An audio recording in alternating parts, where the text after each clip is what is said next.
मेरी शादी को 5 माह गुजर चुके थे, लेकिन अभी तक कोई खुशखबरी नहीं मिली थी।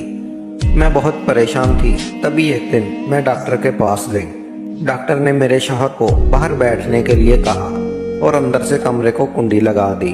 फिर लाइट बंद की। डॉक्टर ने मेरा चेकअप करते करते मैं अस्पताल की मीटिंग एरिया में अपने शौहर के साथ बैठी थी और बेहद परेशान थी। मेरा शौहर मुझे घूर घूर कर देख रहा था। मैंने उस पर एक नज़र डालकर फौरन हटा ली। मुझे वहां पर बहुत बेचैनी सी महसूस हो रही थी। जब से मैंने ये सुना था कि उस अस्पताल में एक मेल डॉक्टर इलाज करता है, मैं कैसे किसी मर्द से अपना इलाज करवा सकती थी। मैं इस उलझन का शिकार थी कि ना जाने वो मुझसे कैसे कैसे सवाल करेगा, क्या कहेगा और मैं कैसे जवाब दे पाऊंगी। मैंने अपने शौहर से कहा कि वो मेरा लेडी डॉक्टर से इलाज करवा दे, लेकिन वो कहने लगा कि मैंने सुना है इस डॉक्टर के हाथ में जादू है। इसने आज तक जितनी भी औरतों का इलाज किया है, एक बार भी इसे नाकामी नहीं हुई है। लेकिन मैं तो बहुत परेशान थी। मैं अपनी इसी उलझन में उलझी हुई थी कि तभी नर्स वेटिंग रूम में आई और कहने लगी, मिसेस अली कौन है? मेरा शौहर कहने लगा, ये मेरी बीवी है। मैंने अली का हाथ पकड़ा। वो मेरे साथ खड़ा हो गया, लेकिन नर्स ने कहा कि डॉक्टर साहब सिर्फ पेशेंट को ही चेक करता है, पेशेंट के साथ किसी को भी अंदर जाने की इजाज़त नहीं है। ये सुनकर तो मैं और भी ज़्यादा नर्वस होने लगी थी। मैं चाहती थी कि अली मेरे साथ डॉक्टर के पास जाए।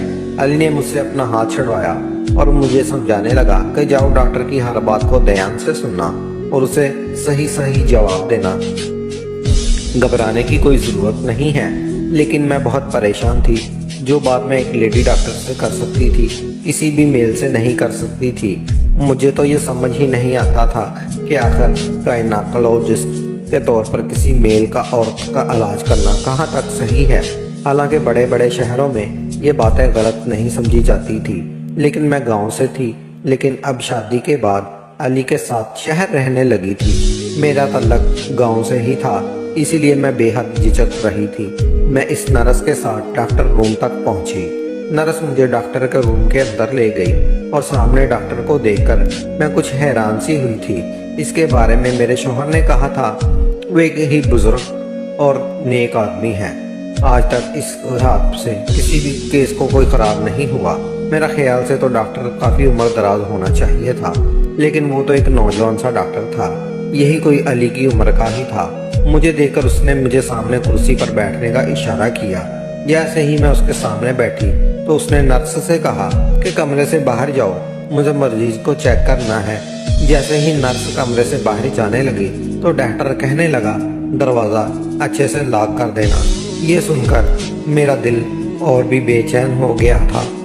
नर्स ने मुस्कुराकर दरवाज़ा लॉक किया और वो कमरे से बाहर चली गई। पहले तो उस डॉक्टर ने मुझे सर से पैर तक बड़े गौर से देखा। फिर जो सवाल उसने मुझसे किया, मैं तो वो सुनकर शर्म से ही पानी पानी होने लगी थी। डॉक्टर कहने लगा, शादी को कितने साल हो गए हैं? मैंने कहा कि 4। फिर पूछने लगा, शौहर से तल्लक बनाते वक्त खुशी होती है या नहीं? मुझे समझ नहीं आ रही थी कि मैं इस सवाल का क्या जवाब दूं। शर्म की वजह से मेरी नज़रें झुक गई थी।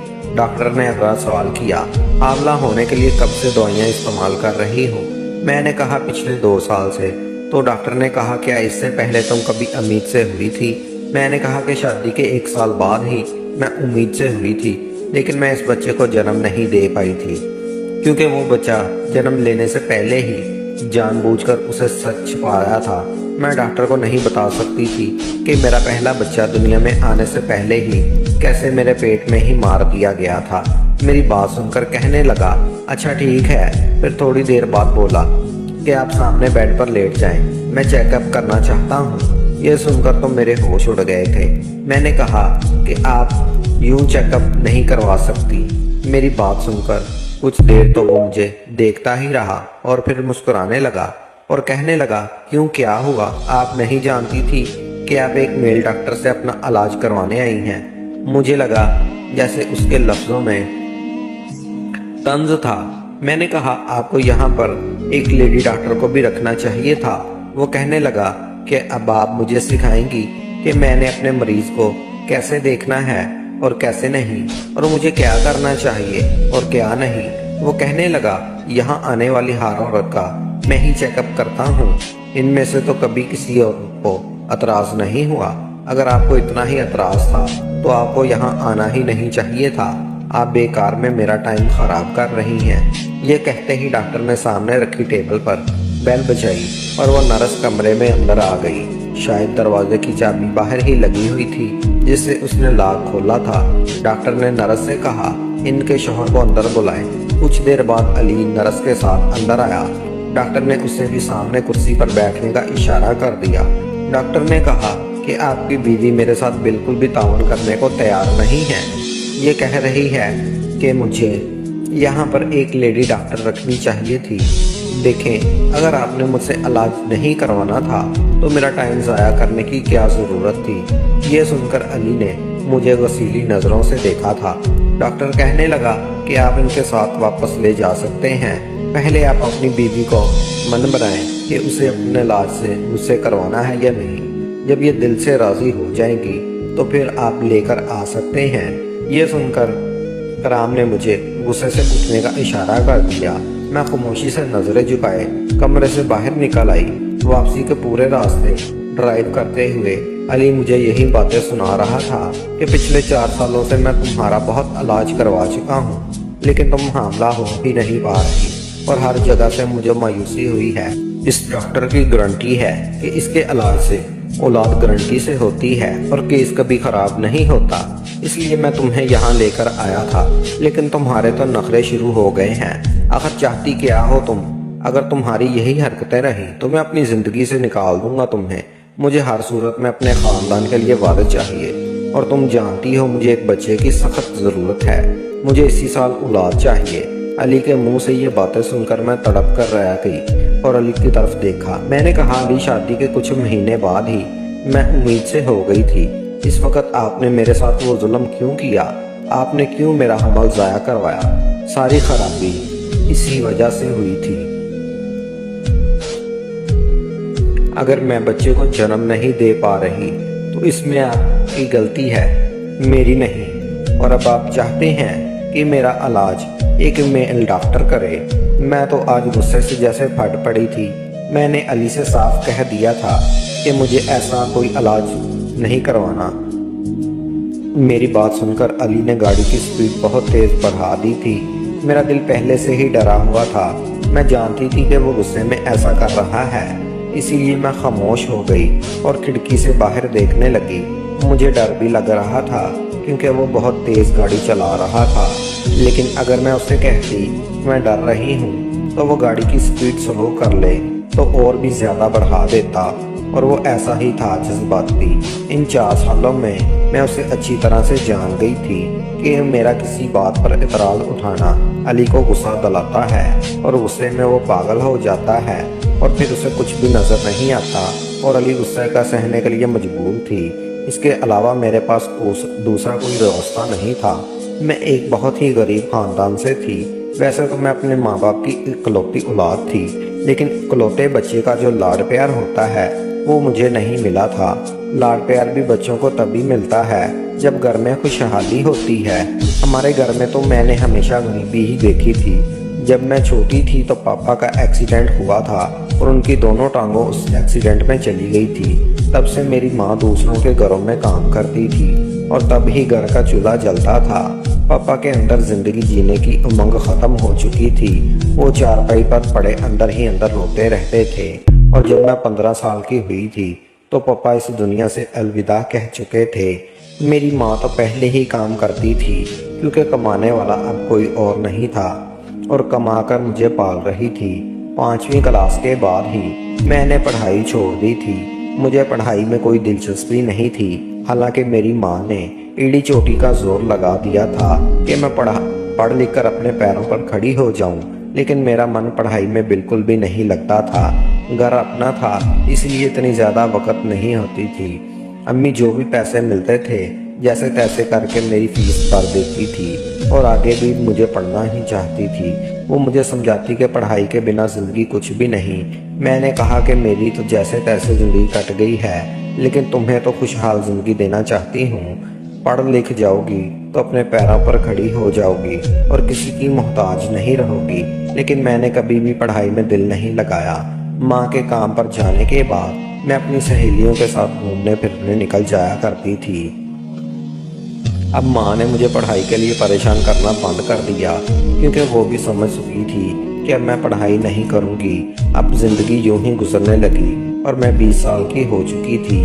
अम्मी की एक सहेली थी जो अब शादी के बाद शहर में रहने लगी थी। अम्मी की सहेली का मायके हमारा गांव में घर था। एक बार जब वो अपने मायके आई तो अम्मी से भी मिलने आई और वो अपने इकलौते बेटे अली के लिए मुझे पसंद कर गई। हालांकि मेरी माँ ने उसे कह दिया था कि हमारे पास देने के लिए कुछ भी नहीं है, लेकिन अम्मी की सहेली को मैं बहुत पसंद आ गई थी और वैसे भी अम्मी का बोझ भी हल्का करना चाहती थी, क्योंकि अम्मी बीमार रहने लगी थी। इसीलिए अपने बेटे अली के साथ मेरी शादी कर दी। मेरी अली के शादी को 5 महीने ही हुए थे कि मेरी माँ ने इस दुनिया से चली गई। मैं ख्यालों से दुनिया में एकदम से चूक कर रह गई, क्योंकि मेरे सामने बड़ी ज़ोर के ब्रेक लगने पर रुकी थी। मेरे फराज से सामने बोर्ड से मेरे उतरने से पहले ही अली गाड़ी से उतरा और गाड़ी का दरवाज़ा बड़े ज़ोर से बंद कर दिया और घर के दरवाजे का ताला खोलने लगा। ये देखकर मैं समझ गई थी कि आज फिर मेरी शामत है। मुझे तो ये इंसान कोई दिमागी मरीज लगता था। जब से मेरी शादी हुई थी मुझे ज़िंदगी में कोई खुशी नसीब नहीं हुई थी। मुझे ये बात समझ ही नहीं आई कि कब कोई बात इस इंसान के मिजाज के ख़िलाफ़ हो जाएगी और ये मेरी ज़िंदगी को जहन्नम बनाकर रख देगा। जैसे ही मैं घर के अंदर दाखिल हुई, इसने मुझे बाजू से दबोच कर पकड़ा और घसीटते हुए अंदर कमरे में ले गया। मुझे बेड पर ला कर गिराया और कहने लगा, बहुत ज़्यादा ज़ुबान चलानी आती है तुम्हें मेरे सामने। तुम जानती हो मुझे बहस पसंद नहीं है, ये बात तुम अच्छी तरह जानती हो। आज माफ़ कर रहा हूँ, आगे से मेरे सामने तमीज़ से पेश आना और एक बात मेरी कान खोल कर सुन लो। मैं कल तुम्हें दोबारा उस डॉक्टर के पास लेकर जाऊँगा। तुम खामोशी से उससे चेकअप करवाओगी। जिस कदर गुस्से से अली मुझसे कह रहा था, मैं जानती थी अगर मैं इसकी बात से इनकार किया तो वो मेरे मुंह पर थप्पड़ों की बारिश कर देगा। वो ऐसा ही था, ज़िद्दी, जुनून और गुस्से में उसे कुछ भी दिखाई नहीं देता था। इसलिए मैंने अपनी ज़ुबान बंद रखी और कुछ भी नहीं कहा। अगले दिन वो अपने उसी डॉक्टर के पास दोबारा ले गया। जब मैं उस डॉक्टर के कमरे में गई तो वो मुझे देखकर तंजिया मुस्कुराने लगा, फिर कहने लगा, बेड पर लेट जाओ। मैं इस बार खामोशी से लेट गई। उसके बाद जब उसने कमरे की लाइट बंद कर दी तो मेरे तो होश उड़ गए थे। मैं सोचने लगी, ये कौन सा चेकअप था जो लाइट बंद करके मेरे साथ करना चाह रहा था। मैंने कहा, आपने लाइट क्यों बंद कर दी? वो कहने लगा, मेरा इलाज यही तरीका है। ये कहकर डॉक्टर मेरे पास आ गया। उस कमरे में हल्की हल्की सी रोशनी थी, वो भी शायद खिड़की से आ रही थी। मेरा दिल बुरी तरह से घबरा रहा था और मेरे दिल की धड़कनें बहुत तेज तेज थी। अब वो मेरे बहुत करीब आ चुका था। और फिर जब मेरी शादी अली से हुई, वो दोनों माँ बेटा ही थे। अली का ना तो कोई भाई था और ना ही बहन, इसे पापा भी जिंदा नहीं थे। मेरी सास बहुत अच्छी थी, लेकिन अली का रवैया मेरे साथ ऐसा नहीं था कि वो कभी आग तो कभी पानी। इसके मजाज में परेशान होकर रह गई थी। कभी तो मेरी बड़ी से बड़ी बात को भी नज़रअंदाज कर जाता और कभी कभी ज़रा सी बात पर भी लड़ने झगड़ने लगता। जब तक मेरी सास जिंदा थी वो अली से मेरी खातर लड़ जाती थी। कहती थी, तुम क्यों इस बेचारी के पीछे पड़े रहते हो, वो तो तुम्हारे सामने उफ भी नहीं करती। खुद में थोड़ा सा बदलाव लाओ। अब तुम शादीशुदा हो, हर वक्त का गुस्सा और झगड़ा अच्छी बात नहीं होती। शादी को 1 महीना गुजरा था। 1 महीने में ही अली से तंग आ चुकी थी। इस 1 महीने के अरसे में कई बार मैंने बात करते करते हुए अली को मनाया था और वो किसी बात पर नाराज़ हो जाता, और जब तक मैं उसके सामने रोते हुए हाथ जोड़कर माफ़िया नहीं मांगती वो बिल्कुल भी नहीं मानता था। 1-2 बार वो मुझ पर हाथ भी उठा चुका था। छोटी छोटी बातों पर ही वो इतना ज़्यादा गुस्सा हो जाता था कि मेरे ऊपर हाथ उठा देता था। कभी कहता, तुम शर्ट को सही तरीके से प्रेस नहीं करती, तो कभी कहता तुम चाय अच्छी नहीं बनाती। हालांकि मैं अपनी तरफ से पूरी कोशिश करती थी कि जैसे उसे पसंद है मैं वैसा ही काम करूं, लेकिन وہ کسی طریقے سے بھی راضی نہیں ہوتا تھا۔ شادی کے کچھ مہینے بعد ہی جب میں پہلی بار امید سے ہوئی تو جو حال میرا علی نے کیا، سننے والوں کی شاید روح کانپ اٹھے۔ ان دنوں جب میں امید سے ہوئی تھی میری طبیعت سست تھی، اس لیے میری ساس مجھے قریبی کلینک پر لے گئی۔ ڈاکٹر نے میرے 1-2 ٹیسٹ کروائے اور یہ خوشخبری سنا دی کہ میں امید سے ہوں۔ میں بھی یہ خبر سن کر بہت خوش ہو گئی تھی۔ ہو سکتا تھا کہ یہ جب خبر علی کو معلوم ہوگی وہ سدھر جائے گا اور میرا خیال رکھنے لگے گا، لیکن یہ میری ایک غلط فہمی تھی۔ جیسے ہی میری ساس نے علی کو یہ خبر سنائی تو ایک دم ہی وہ گمسم سا ہو گیا تھا اور آنکھیں غصے سے لال ہونے لگی تھی۔ مجھے لگتا تھا جیسے وہ اپنے آپ میں غصہ برداشت کر رہا ہے، دل ہی دل میں غصے کو پی رہا تھا۔ یہ دیکھ کر میں بری طرح سے ڈر گئی تھی۔ مجھے سمجھ نہیں آ رہا تھا اسے یہ خبر سن کر غصہ کیوں آیا ہے۔ یہ تو خوشی کی بات تھی۔ رات کو جب میں کمرے میں آئی تو وہ بہت سگریٹ پی رہا تھا۔ پورا کمرہ دھوئیں سے بھرا پڑا تھا۔ جب میں نے سائڈ ٹیبل پر دیکھا تو سگریٹ کے بجھے ہوئے ٹکڑوں سے بھری پڑی تھی۔ مجھے کمرے میں آتے ہوئے دیکھا تو کہنے لگا، ہماری شادی کو ابھی کچھ ہی مہینے ہوئے ہیں اور تمہیں بچہ پیدا کرنے کی کیا اتنی جلدی تھی؟ گاؤں کی جہل عورت، کچھ تو زندگی انجوائے کرنے کا طریقہ سیکھو، ابھی سے بچوں کی ذمہ داری مجھے نہیں پڑنا۔ علی کے منہ سے یہ سب سن کر میں حیران رہ گئی تھی۔ میں نے کہا، علی، یہ تو اللہ کی دین ہے اور اللہ کی مرضی سے ہی ہوتا ہے، میرے چاہنے نہ چاہنے سے نہیں ہو سکتا۔ میری بات سن کر علی کہنے لگا، لیکن میری اولاد جب میں چاہوں گا تب وہ دنیا میں آئے گی، اور جب میں نہیں چاہوں گا تو کوئی بھی اسے دنیا میں نہیں لا سکتا۔ علی کی زبان سے ایسے الفاظ سن کر مجھے بہت برا لگا۔ وہ کہنے لگا، اللہ کی مرضی نہیں چلے گی، اب مجھے کوئی بچہ نہیں چاہیے، میں 2 سال اپنی شادی کو انجوائے کرنا چاہتا ہوں۔ کل میں تمہیں ہسپتال لے جاؤں گا اور تمہارا ابورشن کروا دوں گا۔ یہ سن کر میں نے اچانک ہی علی کی طرف دیکھا۔ میں نے کہا، میں سب نہیں کرواؤں گی، یہ تو ایک بہت بڑا گناہ ہے۔ جو بچہ دنیا میں آیا ہی نہیں، میں بلا دنیا میں آنے سے پہلے اس کی جان کیسے لے سکتی ہوں؟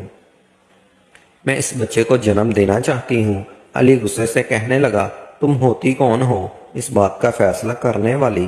میری اولاد ہے، اس کا فیصلہ بھی میں ہی کروں گا، مجھے اسے بھی دنیا میں نہیں لانا۔ یہ کہنے کے بعد اس نے لیمپ بند کیا اور سو گیا۔ پوری رات مجھے نیند نہیں آئی کہ نہ جانے اب وہ کیا کرے گا۔ صبح علی کے اٹھنے سے پہلے ہی میں اٹھ کر کمرے سے باہر نکل گئی۔ میں نے ساری بات اپنی ساس کو بتا دی۔ علی کمرے سے باہر آیا اور مجھے ہسپتال لے جانے کے لیے کہا تو میری ساس کہنے لگی کہ علی، وہ کہیں نہیں جائے گی، اور خبردار، جو تم اپنے بچے کو ختم کرنے کے بارے میں سوچا بھی تو۔ علی نے مجھے غصے سے دیکھا۔ میں سہم کر اپنی ساس کے پیچھے چھپ گئی تھی۔ وہ غصے سے مجھے گھورتا ہوا باہر چلا گیا۔ 3 دن تک وہ گھر نہیں آیا۔ اب مجھے علی کی فکر ستانے لگی تھی، کیونکہ غصے میں اندھا ہو جاتا تھا اور کچھ بھی کر گزرتا تھا۔ میری ساس مجھے تو کچھ بھی نہیں کہہ رہی تھی، لیکن وہ پریشان لگ رہی تھی۔ 3 دن بعد علی آیا تو تب بھی اس کی آنکھیں غصے سے لال تھیں۔ میں نے کھانا رکھا تو اس نے پلیٹ اٹھا کر زمین پر پھینک دی۔ کہنے لگا، میری نظروں سے دور ہو جاؤ، مجھے اپنی شکل مت دکھاؤ۔ میری ساس بھی یہ سب تماشا دیکھ رہی تھی اور مجھے کہنے لگی کہ جاؤ تم کمرے میں چلی جاؤ۔ میں اپنے کمرے میں چلی گئی اور پھوٹ پھوٹ کر رونے لگی۔ میری ساس علی کو بڑے پیار سے سمجھا رہی تھی، لیکن وہ بالکل بھی خاموش تھا۔ میں جانتی تھی کہ اس کی خاموشی کا مطلب کیا ہے۔ میں سوچ چکی تھی کہ میں اب اس کی بات کا اعتراض نہیں کروں گی۔ اس کی اولاد ہے، چاہے زندہ رکھے یا مار ڈالے۔ جب مجھے زندگی ہی یہی علی کے ساتھ گزارنی ہے تو پھر میں علی کے ساتھ لڑ جھگڑ کر زندگی نہیں گزار سکتی۔ جیسے ہی علی کمرے میں آیا، اس سے پہلے کہ میں اس سے سب کہتی، وہ جو کہتا، اس نے میری بات ہی نہیں سنی۔ اس نے مجھے زمین پر دھکا دیا اور پھر میرے پیٹ پر زور زور سے لاتیں مارنے لگا۔ میں چیختی رہی، چلاتی رہی۔ کہنے لگا، میں نے بہت آسانی سے اس جھنجٹ کو ختم کروانا چاہتا تھا، لیکن تم بھول گئی کہ تم مجھ سے ضد کرو گی تو تمہارا یہی حال ہوگا۔ اب میں ایسے ہی اس جھنجٹ کو ختم کروں گا۔ میری ساس میری چیخ سن کر دروازہ بجانے لگی۔ میری چیخوں سے پورا کمرہ ہل اٹھا تھا اور میری چیخوں کو سن کر وہ پریشان ہو رہی تھی اور رو رو کر دروازہ بجا رہی تھی۔ علی سے منتیں کر رہی تھی کہ علی پلیز دروازہ کھول دو، یہ ظلم مت کرو، لیکن علی نے کمرے کا دروازہ نہیں کھولا اور اس نے مجھے اتنا مارا کہ میں بالکل بے جان ہو چکی تھی۔ میری ساس کمرے کے باہر کھڑی رو رہی تھی اور کمرے کا دروازہ بجا رہی تھی۔ علی سے کہہ رہی تھی، علی خدا کے لیے یہ ظلم مت کرو، دروازہ کھولو۔ علی نے دروازہ نہیں کھولا۔ علی تم کیا کر رہے ہو؟ لیکن علی نے جب اس نے میرے اندر ننھے منھے سے وجود کو ختم نہ کر دیا، میری آنکھوں سے آنسو بہہ رہے تھے۔ علی نے کمرے کا دروازہ کھولا اور کمرے سے باہر چلا گیا۔ میری ساس دوڑتی ہوئی میرے پاس آئی۔ میری حالت دیکھ کر بری طرح سے گھبرا اٹھی کہ مجھے لگ رہا تھا کہ آج ہی مر جاؤں گی۔ میری سانس اکھڑنے لگی تھی۔ میری ساس روتی ہوئی علی کے پاس گئی اور ہاتھ جوڑ کر بولی، خدا کے لیے اسے ہسپتال لے کر چلو۔ لیکن وہ پتھر بنا ہوا تھا۔ میری ساس نے فون کر کے ایمبولینس کو بلایا اور مجھے اپنے ساتھ ہسپتال لے گئی۔ 3 دن میں ہسپتال میں ہی رہی۔ اس کے بعد میں گھر واپس آ گئی تھی۔ علی نے مجھے بالکل ہی بات چیت بند کر دی تھی۔ میں نے بھی علی سے کوئی بات چیت نہیں کی تھی۔ جو کچھ بھی علی نے میرے ساتھ کیا تھا، میرا دل چاہتا تھا کہ میں اس پتھر دل آدمی کی شکل پھر کبھی نہ دیکھوں۔ آج اپنی غلطی بری طرح سے احساس ہو رہا تھا کہ میں اپنی ماں کی بات مان کر کچھ پڑھ لکھ جاتی تو مجھے یہ دن دیکھنا نہ پڑتا۔ میں اس بندے کی شکل بھی نہیں دیکھنا چاہتی تھی۔ اسے چھوڑ کر میں کہیں بھی کوئی چھوٹی موٹی نوکری کر لیتی اور اپنی زندگی گزار لیتی، لیکن اب میں لاچار تھی۔ اس آدمی کے ٹکڑوں پر پڑ رہی تھی۔ میرے سر پر ہاتھ رکھنے والا نہ میرا باپ تھا اور نہ میری ماں، اور نہ ہی میرے پاس پڑھائی تھی، اور علی میری اسی مجبوری کا تو فائدہ اٹھا رہا تھا۔ میری ساس بہت اچھی تھی، وہی میرا خیال رکھا کرتی تھی، لیکن وہ بھی بہت بوڑھی ہو چکی تھی اور خود بھی کئی بیماریوں سے گری ہوئی تھی۔ ایک دن علی خود ہی مجھ سے بات کرنے لگا۔ میرا دل تو نہیں تھا کہ میں علی سے بات کروں، لیکن پھر میں نے اپنے دل کو سمجھاتے ہوئے علی سے بات چیت کرنا شروع کر دی۔ پھر اس کے علاوہ دوسرا کوئی راستہ بھی تو نہیں تھا۔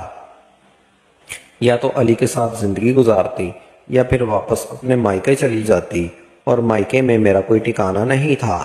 اس لیے دل پر پتھر رکھ کے میں نے علی سے بات چیت کرنا شروع کر دی، اور جو کچھ ہو چکا تھا میں وہ سب کچھ بھول چکی تھی اور مجھے واپس نہیں مل سکتا تھا۔ 1 سال تک علی نے مجھے نہ جانے کون کون سی میڈیسن کھلاتا رہا، کیونکہ اسے بچہ نہیں چاہیے تھا۔ اسی دوران میری ساس بھی اس دنیا سے چلی گئی۔ ان کے جانے سے تو مجھے لگا جیسے میں بالکل اکیلی ہو چکی تھی، تو میری بھی ہمت بنتی جا رہی تھی، اور علی تو ایسا تھا جیسے کہ آزاد ہو چکا تھا، کیونکہ شاید پہلے ماں کے سامنے کچھ نرمی سے بات کر لیتا تھا، لیکن اب تو اسے کھلی چھوٹ مل گئی تھی۔ اب تو آئے روز مجھ پر ہاتھ اٹھاتا تھا، کبھی چلاتا کبھی برتن توڑتا۔ پھر ایک دن مجھ سے کہنے لگا، اب مجھے بچہ چاہیے۔ یہ سن کر میرا دل دکھی ہو چکا تھا۔ میرے اندر سے یہ خواہش ختم ہو چکی تھی کہ میں کبھی ماں بنوں گی۔ جب علی نے کہا مجھے بچہ چاہیے تو پھر میں نے اس کو دوائیں کھلانا چھوڑ دی تھی، لیکن پھر بھی میں امید سے نہیں ہوئی تھی۔ 1 سال گزر چکا تھا۔ پھر علی نے مجھے ایک لیڈی ڈاکٹر کے پاس لے کر گیا۔ ڈاکٹر نے کہا کہ پریگنسی میں تمہارے ساتھ کچھ ایسی پرابلم ہوئی ہے جس کی وجہ سے تم کبھی ماں نہیں بن سکو گی۔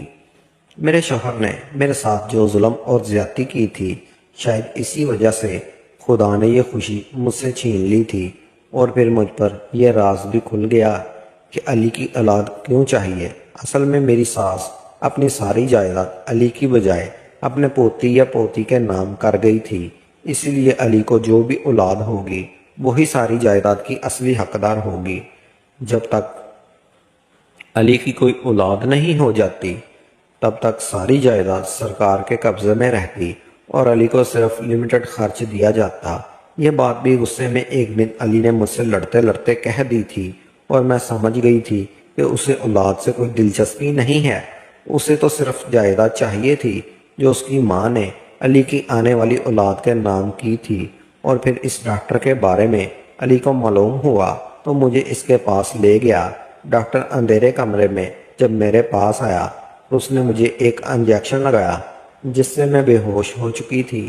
میں نہیں جانتی تھی میں کتنے دن تک بے ہوش رہی، لیکن جب مجھے ہوش آیا تو میں اس ہسپتال کے ایک پرائیویٹ روم میں تھی۔ میرے ہاتھ پر ایک ڈرپ لگی ہوئی تھی۔ مجھے اپنے جسم میں بہت بے جان سے محسوس ہو رہا تھا، لیکن مجھے کچھ بھی یاد نہ تھا۔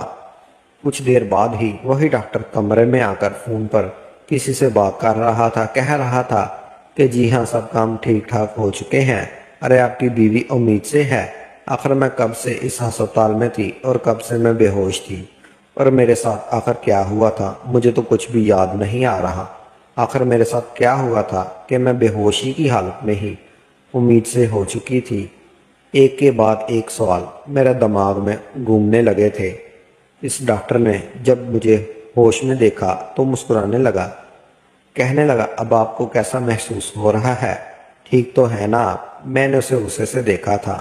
میں نے کہا اب آپ نے کس بارے میں بات کی، کون امید سے ہو چکی ہے؟ ڈاکٹر میری بات سن کر مسکرانے لگا اور کہنے لگا آپ ہی کا تو علاج کر رہا تھا، آپ کے شوہر کی اجازت سے میں نے آپ کا علاج کیا ہے۔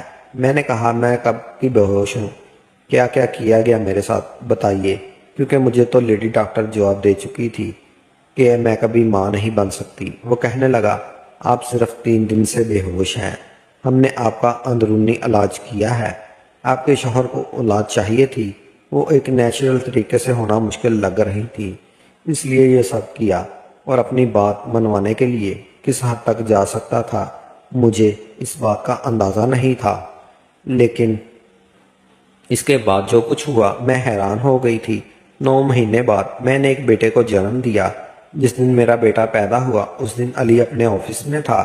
جب فون پر ڈاکٹر نے اسے خبر سنائی تو وہ تیز رفتاری سے ڈرائیو کرتے ہوئے ہسپتال پہنچ رہا تھا کہ راستے میں ہی اس کا ایکسیڈنٹ ہو گیا تھا۔ اس بچے کے 1 منٹ دیکھنا بھی اس کے نصیب میں نہیں تھا، وہ اسی وقت مر چکا تھا۔ مجھے اس کے مر جانے کا کوئی افسوس نہ تھا۔ علی جس طرح کی باتیں کرتا تھا، یعنی خود کو خدا سے بھی اوپر سمجھنے لگا تھا، تو خدا ایسے لوگوں کو بالکل بھی پسند نہیں کرتا، کیونکہ زندگی اور موت پر صرف خدا کا حق ہے۔ ایسے ہی کچھ دعوے علی بھی کر رہا تھا۔ وہ جب چاہے اپنے بچے کو دنیا میں لا سکتا ہے اور جب چاہے اسے مار سکتا ہے، لیکن وہ یہ نہیں جانتا تھا کہ انسان سے بڑھ کر جو ہے وہ خدا ہے، اس کی مرضی کے بنا ایک پتا بھی نہیں ہل سکتا۔ میں نے اپنے بیٹے کو کس کر سینے سے لگا لیا تھا۔ علی کی باڈی کو گھر لایا گیا اور اس کو دفن بھی کر دیا گیا، لیکن میری آنکھ سے ایک آنسو بھی نہ نکلا تھا۔ سب لوگ یہ سمجھ رہے تھے کہ مجھے علی کی موت کا صدمہ لگ گیا ہے، اس لیے میری آنکھوں سے آنسو نہیں گر رہے، لیکن مجھے کوئی صدمہ نہیں لگا تھا۔ مجھے علی کے جانے کا دکھ نہیں تھا۔ علی کے جانے کے بعد زندگی دھیرے دھیرے اپنے راستے پر آنے لگی تھی۔ میں اپنے بچے کی پرورش میں دل و جان سے لگ چکی تھی۔ میری ساس نے مرنے سے پہلے ساری پراپرٹی اپنے پوتے یا پوتی کے نام کر رکھی تھی، جو اب قانونی طور سے میرے پاس آ چکی تھی، اور اتنی پراپرٹی تھی کہ میں زندگی بھر بھی اتنی پراپرٹی بیٹھ کر کھاتی تو آرام سے میری زندگی کٹ جا سکتی تھی۔ انسان کو کبھی بھی غرور نہیں کرنا چاہیے، ہمیشہ عاجزی میں رہنا چاہیے۔ ایسے انسان اللہ پاک کو بہت پسند ہوتے ہیں۔